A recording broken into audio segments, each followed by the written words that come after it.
और एक विश्वास के साथ आप लोगों से कहना चाहूंगा,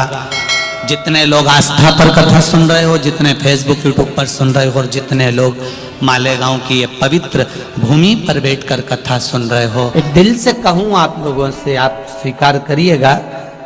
दुख की घड़ी में कोई आए चाहे ना आए, अगर आपने दिल से, कर्जा हो गया, समस्या विकट हो गई, तकलीफ बढ़ गई, दुख बढ़ गया, आप शंकर भगवान के मंदिर में जाकर, ये जरूरी नहीं है कि आप सीहोर आए या कहीं जाएं, आप तो आपके घर के पास में जो शिव मंदिर हो, उस मंदिर में एक लोटा जल चढ़ाना चालू कर दो, वो धीरे धीरे दुख काटना प्रारंभ कर दे, काटेगा दुख। बस जल चढ़ाने का एक नियम है शिव जी का। शंकर भगवान को जो जल चढ़ाया जाता है दुख काटने के लिए, तकलीफ काटने के लिए, कष्ट मिटाने के लिए, तो एक नियम है शंकर भगवान का जल चढ़ाने का जो नियम है। जैसे ये गौल जलाधारी है, यहां से पानी गिरता है, ये शिवलिंग है, ये दो जो भगवान का पानी जहां बहकर जाता है ये गोल में से, तो यहाँ जो स्थान है ये सीधे भाग पर गणेश जी विराजमान है, लेफ्ट भाग में कार्तिकेय जी है, बीच में एक मोटी सी लाइन होती है जहां सुख सुंदरी है, ऊपर से जो बूंद बूंद पानी गिर रहा है वो शंकर भगवान की 5 लड़कियां हैं, जया, विषहरा, शामलीबारी, दौतली और देव। जहां गोल भाग है, जहां शिवलिंग रखा हुआ है, ये माता पार्वती जी का हस्त कमल है, जिसको पीठिका कहते हैं। महाराज, जल चढ़ाने का नियम है, जब हमारे ऊपर दुख होता है, तकलीफ होती है, कष्ट होता है, बड़ी दिक्कत परेशानी होती है, तो हम जल चढ़ाते हैं। तो उस जल को चढ़ाने का नियम है, पहले गणेश जी का स्थान, कार्तिकेय का स्थान, अशोक सुंदरी की जगह, फिर माता पार्वती की पीठिका, उसके बाद जलाधारी को स्मरण कर कर जल धीरे धीरे शंकर भगवान पर छोड़ा जाता है। जब धीरे धीरे शिव जी पर जल चढ़ाएं, उसके बाद में आप अपने मन की कामना जब जल चढ़ाते जाएं और बाबा से कहते जाएं, बाबा रोज कामना कहने की जरूरत नहीं है, एक बार आप कामना करो और उसके बाद जल चढ़ाना प्रारंभ करो, और उसको कहना जरूर, तेरे दरबार से कोई खाली नहीं गया मेरे शंभू, मैं नहीं जानती, मैं तो इतना जानती हूं कि कंकर शंकर है और तू सुनता जरूर है। ब्रह्मा ब्रह्म लोक में है, भगवान विष्णु वैकुंठ लोक में है, पर मृत्यु लोक में मेरा देव अधिदेव महादेव है, मेरी सुनेगा जरूर। और बाबा से विनय कर कर आप आइए। जल चढ़ाने का नियम,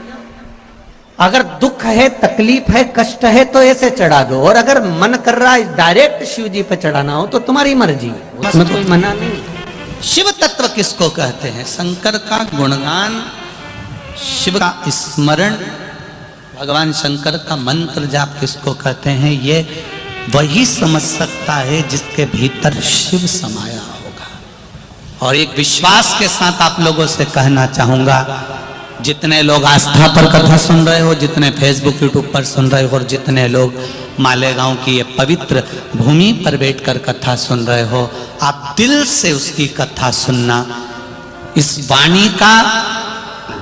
इस व्यासपीठ का एक शब्द